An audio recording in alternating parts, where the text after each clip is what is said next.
హల్లెలూయా. దేవుని నామానికి స్తోత్రములు. దేవుని బిడ్డలారా, మరొక చిన్న షార్ట్ వీడియోతో మీ ముందుకు వస్తున్నాను. మరి వాక్యము దయచేసి శ్రద్ధగా వినండి. దేవుని బిడ్డలారా, శ్రద్ధగా విని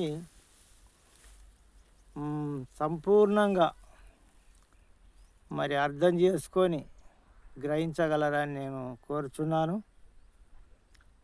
దేవానికి వందనాలు తండ్రి, నీకు స్తోత్రములు. చిన్న ప్రార్థన చేసుకుందాం. సర్వోన్నతుడా, గొప్ప దేవుడా, వాక్యం ద్వారా మీరు మాట్లాడండి, సహాయం చేయండి, కృప చూపండి. ఘనత మహిమ ప్రభావాలు మీరే పొందమని యేసయ్య దివ్యనామమున అడిగి వేడుకుంటున్నాను పరమ తండ్రి. Amen, amen. హల్లెలూయా. దేవుని బిడ్డలారా, మరి మరొక చిన్న షార్ట్ వీడియోతోని మరి మీ ముందు ఉంటున్నాను. దయచేసి మీరు శ్రద్ధగా వినండి.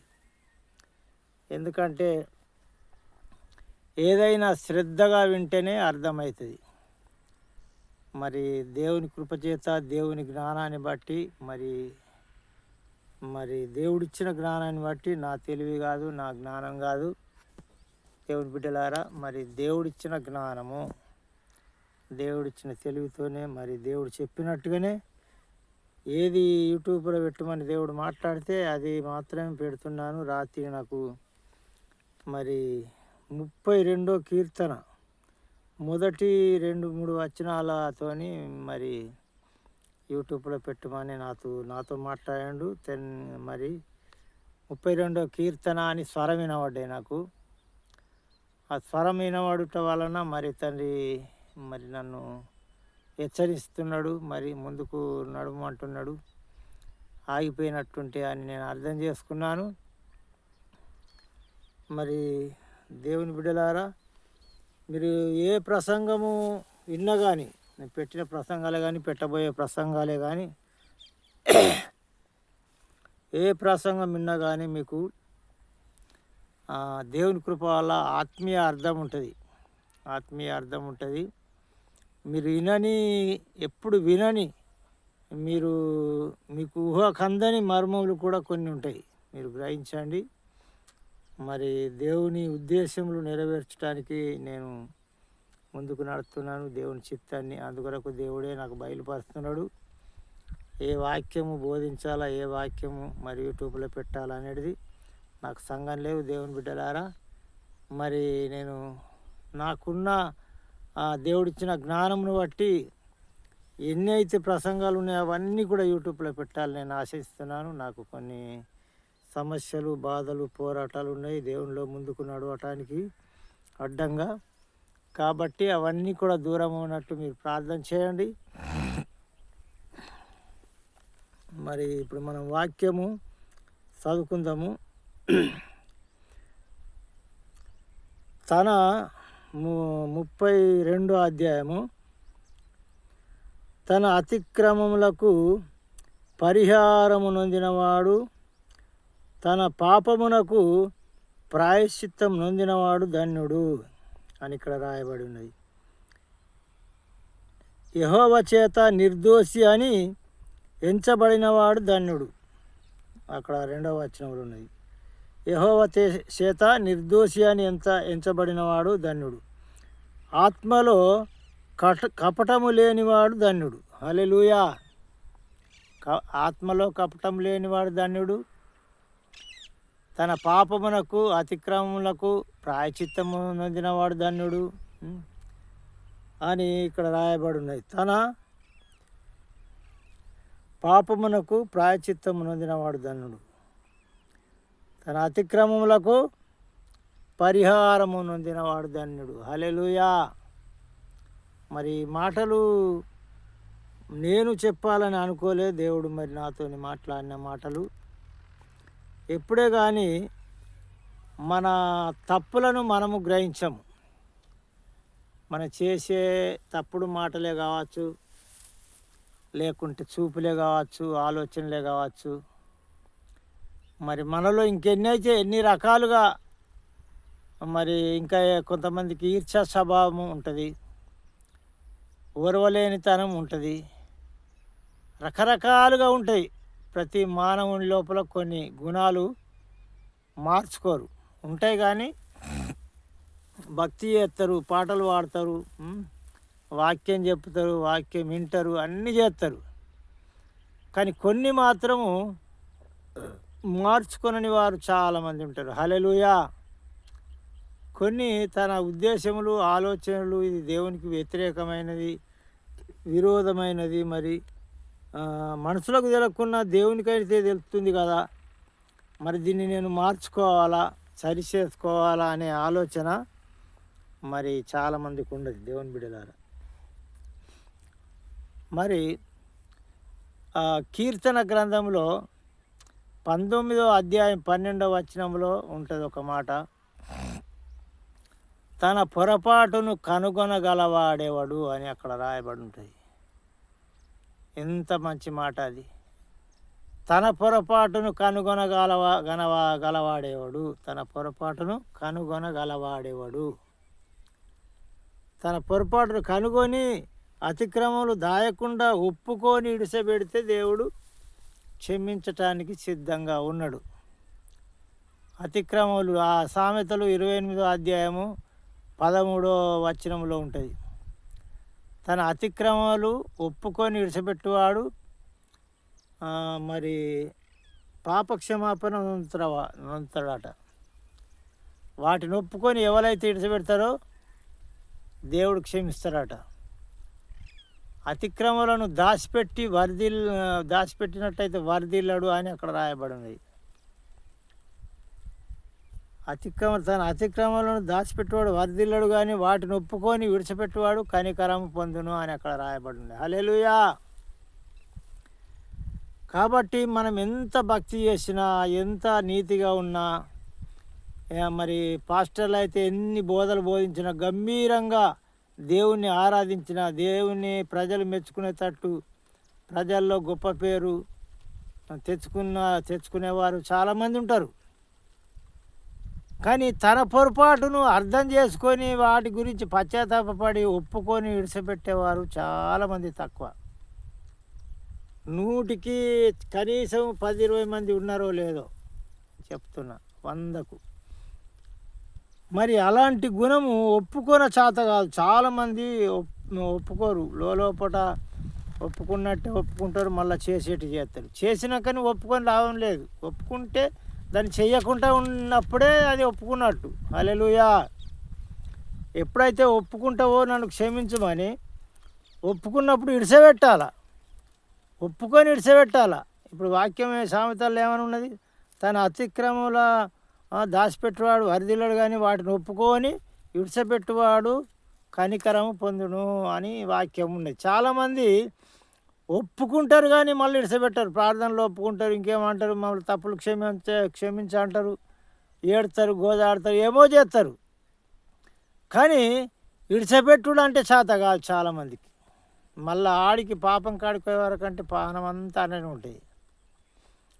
మరి ఆదాము హవ్వలకు అద్దన్న పండు ఎందుకు పెట్టిండు? అదొకటి అద్దని వాళ్ళ గుణాలను పరిశీలన చేయడానికి. భక్తి ఉన్నదా లేదా? నాకు భయపడితే అద్దన్నదాన్ని తినకుండా ఉంటారు కదా, అద్దన్నదాన్ని తినకుండా ఉంటారు. భయపడకుంటే మాత్రం వాళ్ళు భయపడనట్టే, నాకు భయపడనట్టే పాపం తెచ్చుకుంటారని దేవుడు ఏమన్నాడంటే, మంచి చెడ్డల్లో తెలివినిచ్చే చెట్టు పెట్టిండు. సమయం వచ్చినప్పుడు ఆయననే తినమంటుండే కావచ్చు, కానీ వాడిని ఏం చేసిండంటే అద్దన్నప్పుడు మరి అద్దన్నప్పుడు ఊకుండాలి కదా. దేవుడైతే అద్దన్నాడు, ఇంకెవరు చెప్పినా మన మీద కిందం. సాతానుడు చెప్పని, ఇంకెవరైనా కానీ మనం మీద చోటు చెప్పని, ఎవరు చెప్పినా దేవుని మాటకు లోబడాలా. అంటే మన మనసును కట్టేసుకోవాలి. మరొక గడ సామెతల్లో రాయబడి ఉన్నది. మరి ఆ వచనము అనేది ఎక్కడున్నది జ్ఞాపకం లేదు, కానీ నేను చదివిన. అయితే ఏమని ఉన్నదంటే ఆ మాట, ప్రాకారము లేని పట్టణము ఎంతో, తన మనసును అణుచుకొనని వాడును అంతే అని వ్రాయబడి ఉన్నది.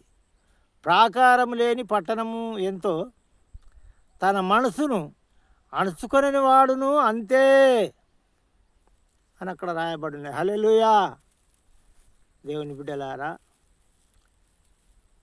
మరి 119వ కీర్తనల ఆడొక మాట రాయబడి ఉన్నది. ఏమని ఉన్నదంటే, ఒప్పుకొని ఇడిసపెట్టుడు చాత కాదట కొంతమందికి, అసహ్యమాట. సరిచేసుకున్నాడు అంటే వారికి అసహ్యమట. 119 కీర్తనల 12వ వచనం అనుకుంటా. అసహ్యమాట వాళ్ళకు, అంటే ఒప్పుకొని విడిచిపెట్టుడు వాళ్ళకు అసహ్యమాట, అసహ్యం అని అక్కడ రాయబడినది. హల్లెలూయా. మరి అలాంటి గుణము గలవారు మన క్రైస్తవుల్లో ఎంతమంది లేరు దేవుని బిడ్డలారా. ఒప్పుకొని విడిచిపెట్టడం అంటే చేత కాదు. ఒప్పుకుంటారు, ప్రార్థన చేస్తారు, ఏడుస్తారు, కన్నీళ్ళు చేస్తారు, అన్నీ చేస్తారు, కేకలు వేస్తారు, అన్నీ బరాబరే, అన్నీ చెయ్యు అద్దంటలు. కానీ పాపం చేసే కాడ దేవునికి భయపడుతున్నావా? అసలు ముఖ్యమైనది అది. ఒప్పుకొని ఇడిసపెడుతున్నావు, నీ కోరికలను కట్టేసుకుంటున్నావా? కోరికలను కట్టేసుకున్నప్పుడే దేవునికి భయపడ్డట్టు. కోరికలను అనగదొక్కినప్పుడే దేవునికి భయపడ్డట్టు. హల్లెలూయా. కోరికలు వస్తాయి, ఎన్నో కళ్ళ ముంగట కనబడతాయి, తినకూడని కనబడతాయి, చెయ్యకూడని కనబడతాయి, ఇది తప్పు అని అనుకునేటివి కూడా కనబడతాయి. స్నేహితుల ద్వారా కావచ్చు, ఇంకోళ్ళ ద్వారా కావచ్చు. ఇంకా కామము రేపుతాయి. కామము సాయంగా ఆ స్త్రీయే వచ్చి కూడా బలవంతం చేసే అవకాశాలు కూడా కొన్ని వస్తాయి. వచ్చినప్పుడు మనం ఏం చేయాలంటే దాన్ని కట్టేసుకోవాలి. ఎందుకు ముగుదాడేసి ఎట్లా కట్టేస్తారు? కట్టెత్తనే అది ఎంత పగ్గం ఉండే ఎంత పెట్టుంటుందో గంత పెట్టే తిరుగుతాయి, మిగతా పోరాదు ముగుదాడేసి కట్టెత్తే. హల్లెలూయా. కాబట్టి అలాంటిగా మన మనసును ఎప్పుడైతే కట్టేసుకుంటామో దేవునికి భయపడి చీ అని అనుకుంటే చాలు, అని ఏం లేదు. మనసును అంతా అందులోనే మునిగి తేలినట్టు ఎవరికంటే అది ఇంకా ఎక్కువ అవుతుంది, ఇంకా కోరిక పెరిగిపోతుంది. హల్లెలూయా. ప్రభువా, నాకు ఇది ఎందుకు కనవాడే, నన్ను క్షమించు తండ్రి, నన్ను క్షమించి, మీకు విరోధమైన దాని వెంటనే మనసును దేవుని వైపు దింపి మరి ప్రార్థన చేయాలి. నువ్వు నిలబడి ఉండు, మరి లేకుంటే నడుస్తూ ఉండంగా అయినా సరే, నిలబడి ఉన్నప్పుడైనా సరే, ఎప్పుడైనా సరే, కానీ నీ మనసును అణుచుకోవాలి. తన మనసును అణుచుకునని వాడు అంతే అని వాక్యం రాయబడి ఉన్నది. ప్రాకారము లేక పాడైన పట్టణం ఎంతో తన మనసును అణుచుకొనని వాడును అంతే అని రాయబడి ఉన్నది. హల్లెలూయా. వెనకట మరి యుద్ధాలకు కత్తరని చుట్టూ పరారు గోడలు పెడతారు, పెద్ద పెద్దవి. ఎరుకో గోడ కూలిన సంగతి మీకు తెలిసే కదా. ఆ ఎరుకో గోడలు కూలాలంటే దాట రాకుండా ఎక్కిపోకుండా కూడా ఉన్నాయి. మరి అవి ప్రార్థనలారా దేవుడు మరి చెప్పినట్టు కేకలేసి ఆర్భాటంతో చేస్తే ఆ గోడలు కూలిపోయినాయి. అలాంటి గోడలు మరి ఆ దినాల్లో చుట్టూ ఒక పట్టణం ఉన్నది, దాని చుట్టూ పరారు గోడలు కడదురు. పరారు గోడ లేకుంటే ఏ శత్రువు అన్నా కానీ వచ్చి ఊరి మీద వాడి అందరినీ నాశనం చేసి దాన్ని ఆక్రమించుకుంటారన్నమాట. అందుకొరకు ఆ వాక్యం అలాంటిగా రాయబడ్డది. అలాంటిగా నీ మనసును కూడా అణుచుకోకపోతే నువ్వు కూడా నాశనం అవుతావు అని అర్థం అది. హల్లెలూయా. ఆ పట్టణం ఎట్లా నాశనం అవుతుందో, నీ మనసును అణుచుకోకపోతే నువ్వు కూడా నాశనం అవుతావు, నరకానికి పోతావు, అగ్నిగుండంలో అగ్నిగుండం పాలవుతావు అని అర్థం. ఈ లోకంలో ఉన్న రోజులు మంచిగానే ఉంటాం, కానీ మన మనసు ఎలాంటి మనసు వస్తుంది? దేవునికి ఇష్టమైన మనసు వస్తుందా? దేవునికి ఇష్టం లేని ఆలోచనలు వస్తున్నాయా? ఆలోచనలు వచ్చినప్పుడు దాన్ని అనగదొక్కుతున్నావా, లేకుంటే దాన్ని చెలరేపుతున్నావా? చెలరేపి దాన్ని మనసులో ఇంకా అభివృద్ధి చేస్తూ ఆ కోరికతోనే దాన్ని ఏం చేస్తామంటే చక్కగా అటు నడిపిస్తుంది. ఇక ముందు మనసులో పుడుతుంది తలంపు, మనసులో పుట్టి ఆలోచన దాన్ని అభివృద్ధి చేస్తూ దాన్ని ధ్యానిస్తూ మళ్ళా మనం ప్రయాణమై దాని దగ్గరికి పోయేటట్టు చేస్తుంది ఆ తలంపు. హల్లెలూయా. మనసులకు చిన్న తలంపు పుట్టినప్పుడు వెంటనే అనగదొక్కేయాలి దాన్ని. దేవుని బిడ్డలారా, నిజంగా సృష్టికర్తకు నేను భయపడతా, ఆయనకు మరి లోబడి ఉంటా అని నువ్వు అనుకుంటే, ఆయన దృష్టికి నేను భయపడి ఉంటా, లోకంలో ఉన్నదంతా వ్యర్థమైనది, మట్టి లాంటిది, దుమ్ము లాంటిది, ధూళి లాంటిది, ఒకనాడు కాలిపోయేది అని నువ్వు అనుకున్నట్టయితే ఖచ్చితంగా నీ మనసులోకి వచ్చినప్పుడు, ఏదైనా చెడు కోరిక వచ్చినప్పుడు దాన్ని వెంటనే అణిచివేయాలా, అనగదొక్కాలా. ప్రభువా నన్ను క్షమించు, నన్ను క్షమించు, నన్ను క్షమించు తండ్రి, నన్ను క్షమించుమని వెంటనే ఆ మనసును అనగదొక్కినప్పుడు, దాన్ని తీసివేసినప్పుడు అది ఇంకోసారి రాదు. కాబట్టి మనం అనుక్షణము దేవునికి భయపడి ఉండాలి. దేవుని బిడ్డలారా, అనుక్షణము దేవునికి భయపడి ఉన్నట్టయితే దేవుని రాజ్యానికి వారసులమవుతాం. దేవుని చిత్తాన్ని తెలుసుకోవాలా, అనుక్షణము దేవునికి భయపడాలా. తలంపుల్లో కానీ ఆలోచనలో కానీ ఖాళీ ఉంటే దేవుని పాటలు పాడాలా, ప్రార్థన చేయాలా. మరి టైం ఉంటే మోకరించే టైం ఉంటే మోకరించాలా. మోకరించే టైం లేకుంటే పనుల మీద అటు ఇటు ప్రయాణంలో ఉన్నప్పుడు ఆయన ధ్యానంలో ఉండాలా. ఎప్పుడు ఆయనలోనే మునిగి తేలినట్టు మనం ఉన్నట్టయితే మనలో నుండి ఆత్మ ఇంకా అభివృద్ధి అవుతుంది. ఆత్మ లేకుంటే ఆ తలంపుల్లో మునిగి తేలినా కానీ పాపం చేసినట్టే. ఒక స్త్రీని మోహపు సూపుతో దిగుతూనే ఆమెతోని వ్యభిచారం చేసినట్టే అని యేసుప్రభుల వారు అంటున్నాడు. పరిపూర్ణంగా హృదయంలో సంపూర్ణంగా మునిగి తేలినట్టు మోహపు సూపుతో చూసినా కానీ, తలంపుల్లో ఆలోచించినా కానీ దాన్ని ఖచ్చితంగా మనం పాపం చేసినట్టే. దేవుని బిడ్డలారా, దేవుని ఆత్మ అనేది దూరం వెళ్ళిపోతాయి. సాతాను ఆత్మ మనలో చొరబడుతుంది. రోగాల పాలు, సమస్యల పాలు, మరి ఇంకా ఆటంకాలు, ఇవన్నీ కూడా ఎన్నో బాధలు తీసుకొచ్చి పెడతాయి. హల్లెలూయా. పాపపు ఆలోచనలు సాతానుకు సంబంధమైనవి. పాపపు తలంపులు కానీ, పాపపు ఆలోచనలు కానీ, పాపపు క్రియలు కానీ సాతానుకు సంబంధమైనవి. సాతానుకి ఎంత మాత్రం చోటియద్దు, మనం చోటియద్దు, వానికి ఎంత మాత్రం స్థలం ఇవ్వద్దు. హల్లెలూయా. దేవుని బిడ్డలారా, మరి అలాంటిగా మనకు పరలోక రాజ్యం కావాలంటే, ఇంకా అనేకులను మనం నడిపియాలంటే ఖచ్చితంగా సాతానుకు అపజయం కలిగించాలా, దేవునికి జయం కలిగించాలా. మన ఆత్మలో మనం ఇంకా అభివృద్ధి కావాలి, ఆత్మలో అభివృద్ధి కావాలా. మన పాపములు, ఆలోచనలు అవన్నీ కూడా అనగదొక్కేయాలా. అదే పరిహారం నొందునంటే అదే. ప్రతిరోజు ఏ ఆలోచన ఉన్నా కానీ తండ్రి నన్ను క్షమించు, నన్ను క్షమించు, నన్ను క్షమించమని మనం అడగాల. అడిగినప్పుడే పాపానికి పరిహారం నొందినట్టు, మన అతిక్రమలకు ప్రాయశ్చిత్తం నొందినట్టు. ఇప్పుడు వాక్యం చదువుకున్నాం కదా కీర్తనలో. లేకుంటే మనం అన్ననే తలంపుల్లో, ఆలోచనలో, మాటల్లో, లోకపు ఆలోచనలు, లోకపు మాటల్లో మునిగి తేలుకుంటూ మళ్ళా ఆదివారం ప్రార్థనకు పోతే ఎటంటే అటు మళ్ళా దేవుని పాటలు పాడటానికి పోయినంత మాత్రాన మనం భక్తులం కాము. మనలో దేవుని ఆత్మ ఉండదు. దేవుని బిడ్డలారా, చెడును ఎప్పుడైతే మన హృదయంలో నుంచి, మన మనసులో నుంచి విసర్జించుకుంటామో, చీ అని ఊంచేసినట్టు మనం ఎప్పుడైతే ఊంచేస్తామో అప్పుడు మన మన హృదయంలో దేవుని ఆత్మ అభివృద్ధి అవుతుంది.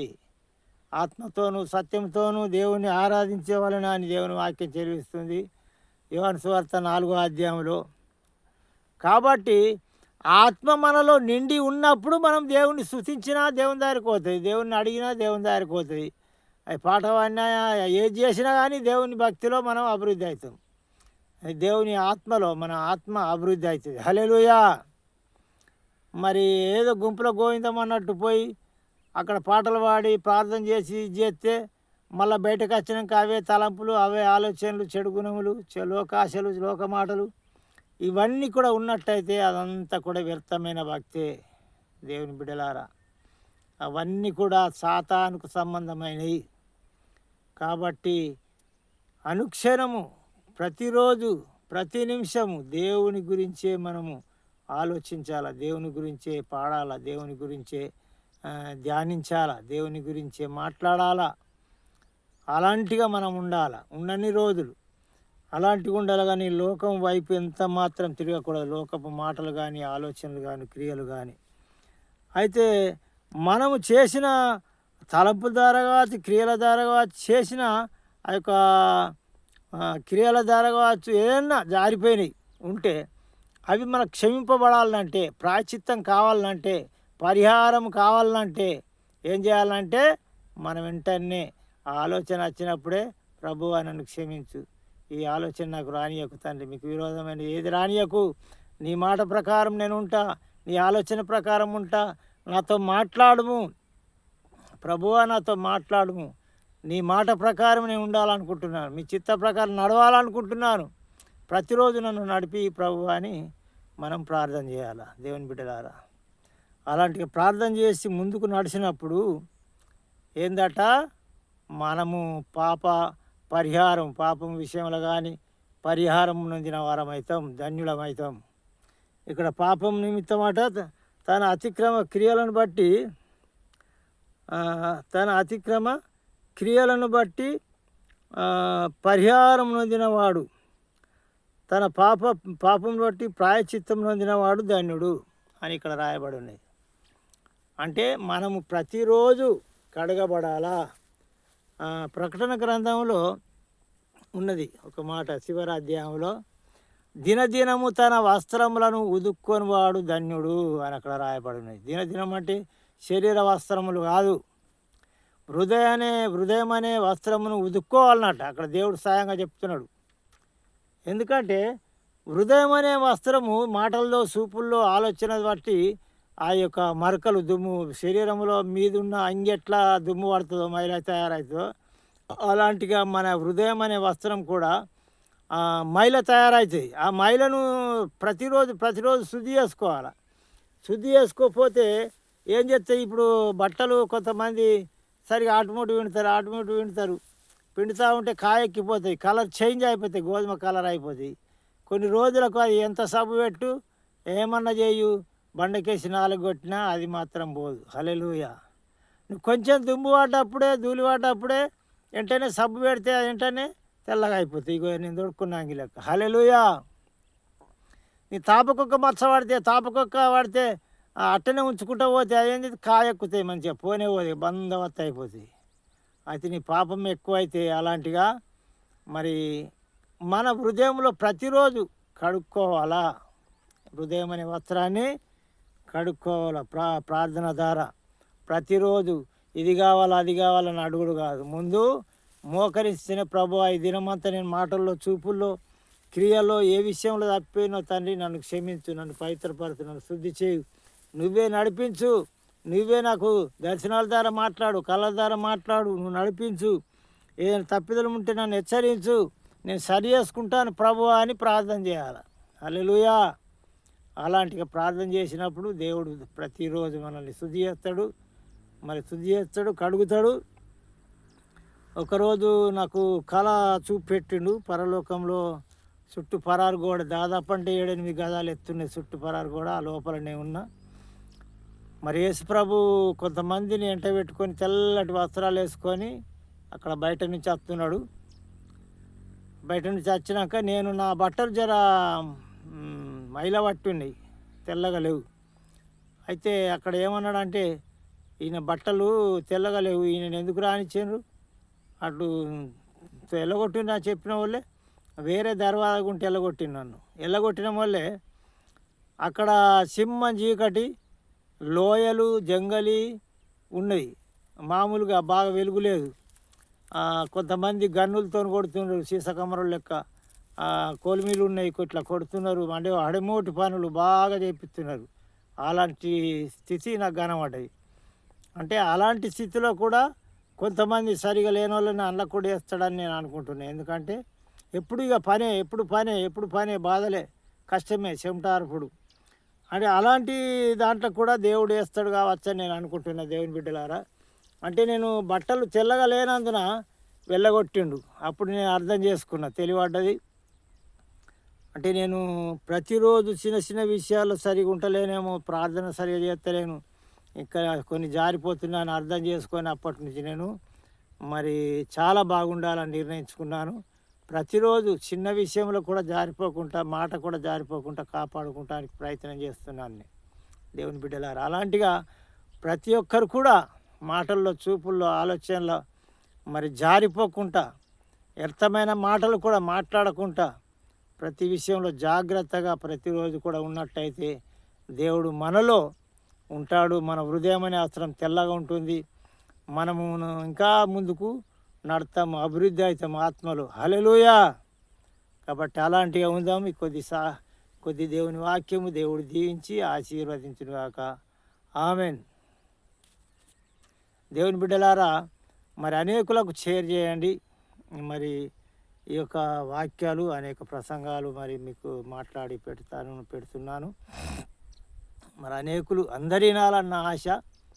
మరి అనేకులకు షేర్ చేయండి, లైక్ చేయండి, సబ్స్క్రైబ్ చేసుకోనండి.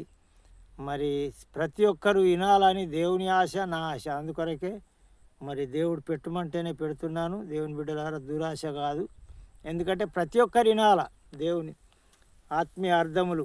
ప్రతి ఒక్కరు కూడా గ్రహించాల. ప్రతి ఒక్కరు కూడా దేవుని రాజ్యం రావాలని దేవుని కోరిక. కాబట్టి మరి మన కోరిక కూడా అలాంటివి ఉండాలా. మరి ప్రతి ఒక్కరు వినాల. ఎందుకంటే కొద్దిమంది వింటే సరిపోదు.